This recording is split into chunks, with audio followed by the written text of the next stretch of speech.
ओम शांति। आज है 15/11/2023 की साकार मुरली।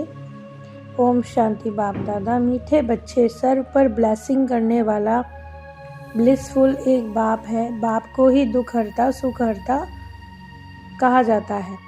उनके सिवाय कोई भी दुख नहीं हर सकता, यानी वही सुख करता है और दुख हरता है।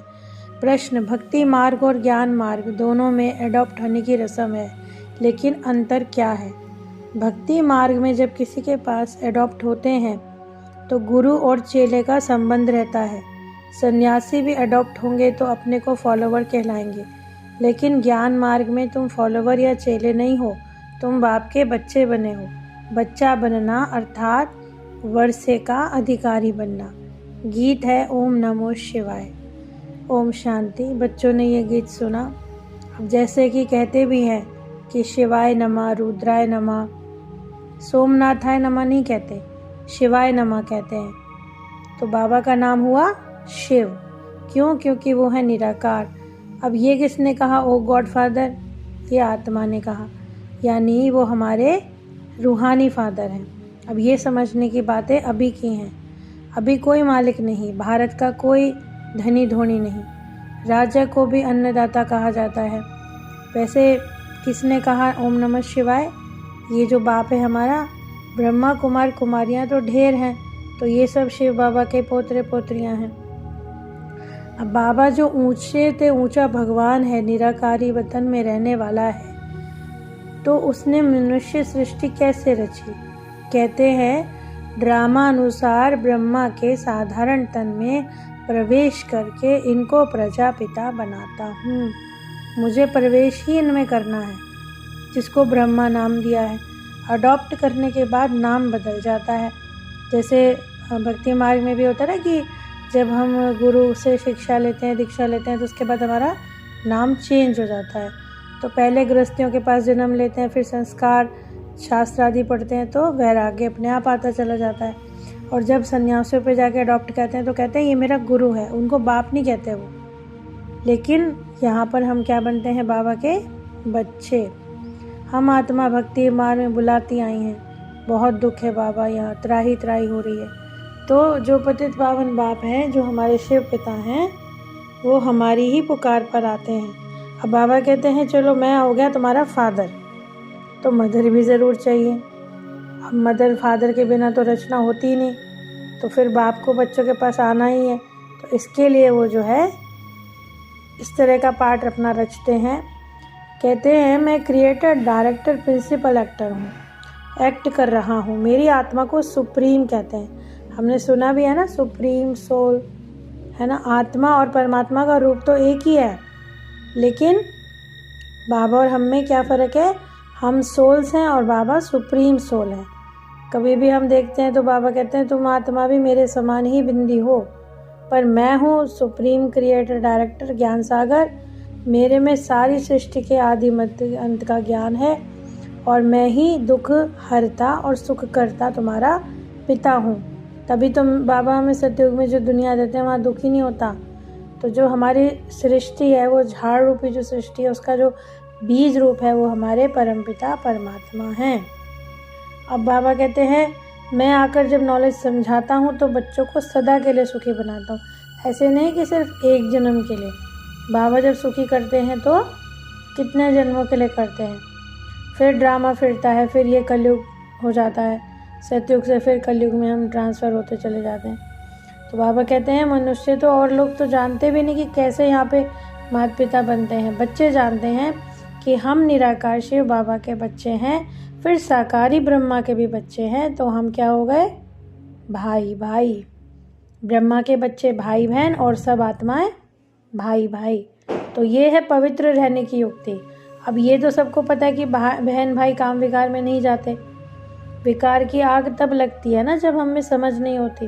तो बाबा कहते हैं अगर वैसे देखो तो भी तुम आत्मा भाई भाई, और देखोगे ब्रह्मा के बच्चे बन के तो आत्मा भाई बहन। तो बाबा कहते हैं पवित्र बनने का एक तरीका ये भी है, वो है भारत का प्राचीन योग, जो बाबा सिखाते हैं ना कि आप बाबा की याद में रहो। इससे भी हमारे जो अंदर का जो कीचड़ा होता है वो सब भस्म हो जाएगा। तो अब जैसे बाबा कहते हैं मैं तुम्हें फिर से अपनी श्रीमत देता हूँ, फिर रावण अपनी मत पे चलाता है। तो बाबा कहते हैं जैसे हूबहू पहले ड्रामा रिपीट होता आ रहा है, ऐसे ही फिर अब होगा। बाबा कहते हैं अभी भारत की स्थिति खराब है, अभी अनेक धर्म है, लेकिन जब मैं आता हूँ एक धर्म की स्थापना करने आता हूँ और अवतार लेता हूँ, और आता भी पतित दुनिया में हूँ, ये भी नहीं कि भाई मैं पूरी तरह पावन दुनिया में आया हूँ। बाप कहते हैं बच्चे अब तुम अशरीरी आए थे, अब तुम्हें क्या करना है, वापस चलना है। अब तुम बार बार जन्म मत लो, बस मुझे याद करो और वर्षा लो। सृष्टि का चक्र अपनी बुद्धि में फिराओ। अब बाबा कहते हैं तुम्हारे सारे जन्म पूरे हो गए। कृष्ण को भगवान नहीं कह सकते हो, वो तो हैं बाबा की रचना। भगवान केवल निराकार को ही माना जाएगा, क्योंकि वो हम सब आत्माओं का बाप है। बाबा कहते हैं इनके जन्मों के अंत में आकर मैं इनकी प्रवेश करता हूँ, और फिर जब राजाई स्थापन हो जाएगी तो ये पुराना खिचड़ा सारा स्वाहा हो जाएगा। जैसे बाबा कहते हैं सारी महिमा किसकी है, शिव बाबा की, और जानते तो फिर भी कुछ नहीं है। कहते भी हैं शिव, रुद्र, सोमनाथ, बबूलनाथ, अनेक नाम है, क्योंकि सर्विस की है बाबा ने। तुमको सोम रस पिलाते हैं, माताओं को स्वर्ग खोलने का निमित्त बनाते हैं। ये कितनी बड़ी उपलब्धि है। कभी भी देखा जाए तो माताओं को इतना सम्मान कहीं नहीं मिलता, लेकिन यहाँ पर स्वर्ग का द्वार खोलने के निमित्त बनाया जाता है। अब पवित्र की वंदना करते हैं, इसलिए कन्या को सब माता टेकते हैं। तो बाबा कहते हैं पवित्र बनकर तुम्हें बाप से पवित्र दुनिया का वर्षा लेना है।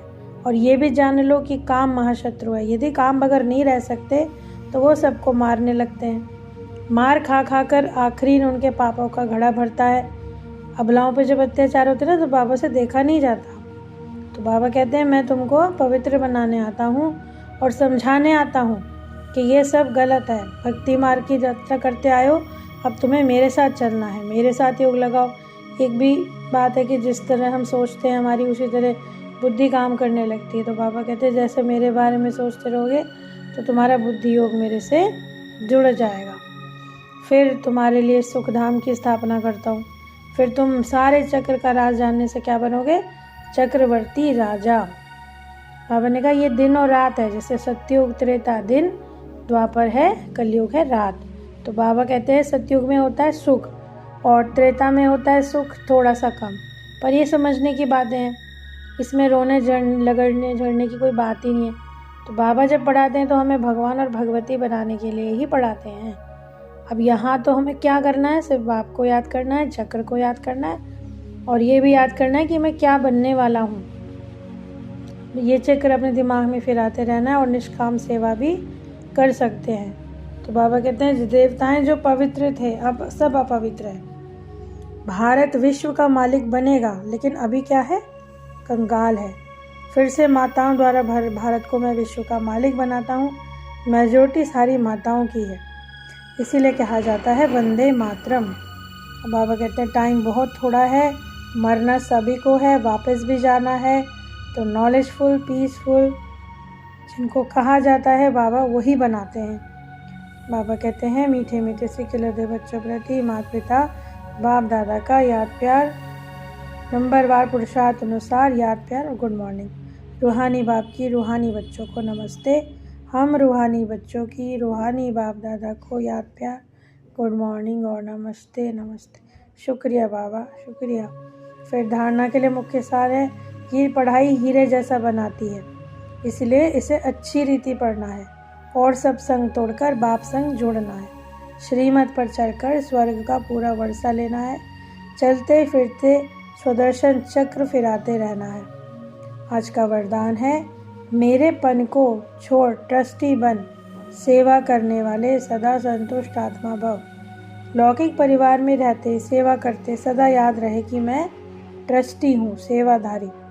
ज़रा भी मेरापन ना हो। जब मेरापन आता है तो तंग होते हो, सोचते हो मेरा बच्चा ऐसे कर रहा है, मेरा बच्चा ऐसे कह रहा है।